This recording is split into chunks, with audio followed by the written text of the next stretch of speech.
बेलापुर की बीजेपी विधायिका मंदा म्हात्रे ने हाल ही में सिडको मुख्यालय पहुंचकर सह व्यवस्थापकीय संचालक गणेश देशमुख से मुलाकात की। इस मुलाकात दौरान संपन्न हुई विशेष बैठक में विधायक मंदा म्हात्रे ने शहर में पुराने मंदिरों पर कार्रवाई न करने की मांग प्रशासन से की है, जिस पर प्रशासन ने भी उन्हें कार्रवाई न करने का आश्वासन दिया है।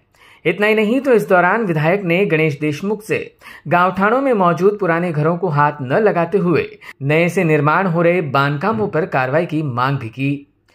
आज सिडकोमध्ये बैठक झाली जॉईंट एमडी बरोबर आणि या बेलापूर मतदारसंघामध्ये किंवा नवी मुंबईमध्ये काही मंदिरं लोकांनी पूर्वी बांधलेले आहेत, 40 वर्ष झालेले आहेत। त्यांनी ज्यावेळी वसाहत निर्माण झाली त्यावेळी प्रत्येकाला वाटलं आपल्या इथे देव पूजा पाठ करायला मंदिर असावं, बुद्ध विहार असावे। वेगवेगळ्या लोकांनी वेगवेगळ्या पद्धतीने आपापल्या समाजाची, कोणी सेवारामचं, कोणी अय्यप्पाचं, कोणी अंबे मातेचं, कोणी दुर्गा मातेचं, अशा पद्धतीने ही मंदिरं बनवलेली आहेत। ती कोर्टाच्या काही लोक कोर्टात गेल्यामुळे कोर्टाचा आदेश आलेला आहे की काही जागा हे व्हेरीफाय करून तोडा वगैरे।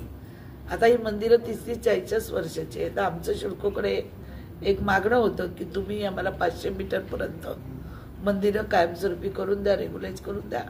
आम्ही जे काही सामाजिक न्याय असतो, ज्या पैसे भरायचा असतो सोशल, तो आम्ही भरायला तयार आहोत म्हणून त्यासाठी बैठक झाली। त्याच्यानंतर त्यांनी सांगितलं की जी जुनी मंदिर आहेत त्यांना आम्ही काही हात लावणार नाही, पण आताच कुठली सिडकोच्या जागेवर काही बनत असेल नवीन बांधकाम तर ते आम्ही तोडत त्याच्यावर कारवाई करू।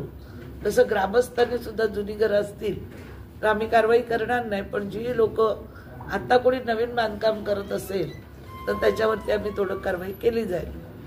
त्याच्यानंतर त्यांच्याशी बसून तेच आम्ही त्यांना सांगितलं की काही आम्हाला वेगवेगळ्या प्रकल्पासाठी प्लॉट पाहिजे, त्या प्लॉटसाठी त्यांनी सांगितलं की महापालिकेने मागणी करावी, ते आम्ही देऊ म्हणून। त्याचप्रमाणे लवकरच मी मगाशी एमडीची जाऊन बोलून आली एका मीटिंगमध्ये। ते बोलले आपण हेच मंदिरासाठी वगैरे आपण एक मुख्यमंत्र्यांची पण बैठक घेऊ, कारण कोर्टाचे जे आदेश आले ते नियमावली वगैरे आम्हाला बघावी लागेल, कशा पद्धतीने यांना बसून देता येतील त्यासाठी आम्ही नक्कीच प्रयत्न करू। पण जुनी आहेत त्यांना कुठेच हात लावलं जाणार नाही। तुमची जागा आतापर्यंत सिडकोनी कोणाला स्वतः 1 इंच जागा मोफत दिलेली नाही, मग ती पालिका असो, कोई MICB असो, कोई रायगड बोर्ड असो। सिडको ही एक संस्था आहे सरकारची आणि आपल्याला माहिती आहे ते टेंडर काढल्याशिवाय पूर्वी कसं होतं, इथे लोक नव्हती येत। जेव्हा नवीन सिडको निर्माण झाली त्यावेळी तुम्ही आता MGM हॉस्पिटल बघाल किंवा शाळा कॉलेज बघाल, 1 रुपया दराने शाळांना कॉलेजांना त्यावेळी जागा दिलेली आहे, कारण लोक येत नव्हती आणि लोकांची गरज होती। हॉस्पिटल झाले पाहिजे, मार्केट झाले पाहिजेत, शाळा कॉलेज झाली पाहिजेत। आपण नव्या मुंबईतल्या बहुतेक शाळा आणि कॉलेज हे सिडकोने 1 रुपया दराने त्या काळी दिलेलं आहे, काही ठिकाणी मोफत पण दिलेलं आहे। पण आता सिडको 1 इंच जागा सुद्धा कोणाला द्यायला तयार नसते।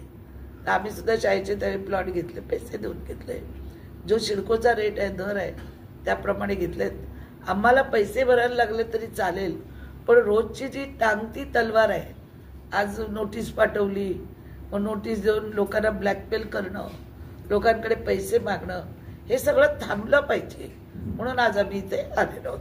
Bureau input EW network.